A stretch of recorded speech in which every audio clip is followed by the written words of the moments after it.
Pemirsa, Anda kembali bersama saya Zulkarnain Jumar Taufik dalam Unhas TV. Sebuah tambang emas di Zimbabwe mengubah bekas tempat pembuangan limbahnya menjadi pembangkit listrik surya guna memenuhi kebutuhan operasional tambang dan berbagi kelebihan energi ke jaringan listrik nasional. Proyek di wilayah barat daya Zimbabwe ini menuai pujian dari para penggiat lingkungan. Setelah kehilangan waktu produksi berjam-jam akibat kelangkaan listrik kronis, tambang emas Turk di Zimbabwe memutuskan untuk bertindak. Para pekerja mereka memindahkan 1,5 juta ton limbah tambang dari tempat pembuangan dan membangun pembangkit listrik tenaga surya yang menghasilkan 4,4 megawatt listrik setiap jam. And the installation of that plant on a former dam site was a strategic plan to say we have to save the environment, we have to avoid cutting into new virgin land. So we opted for a former dam site, which we had rehabilitated.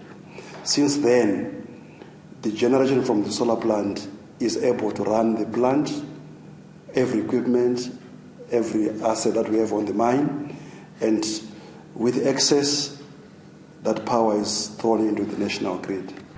Menurut Taurai, tidak seperti yang sebelumnya, tempat pembuangan baru tidak melepas limbah tercemar ke sungai terdekat.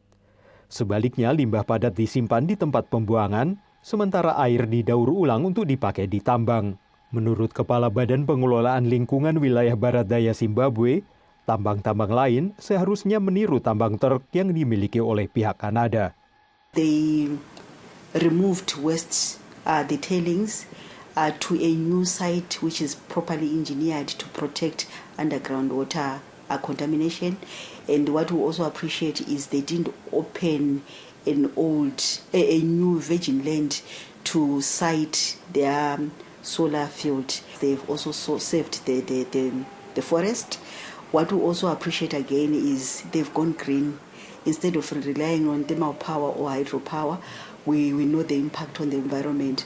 Menurut pihak tambang Turk dan para ilmuwan pemerintah, proyek tenaga surya ini tersebar di lahan seluas 3,6 hektar dan akan menghemat 5,4 juta kilogram batu bara per tahun untuk energi panas, atau sekitar 117 juta liter air untuk pembangkit tenaga air.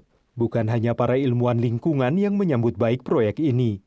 Ibu satu anak ini adalah salah satu warga setempat yang dipekerjakan untuk membersihkan panel surya dari debu jalanan dan dari operasi penambangan batu kapur di dekatnya. My life has changed financially. I'm now able to pay for my child's school fees, buy uniforms, and I'm able to do whatever he wants to do in life. As a mother, I'm able to do these things.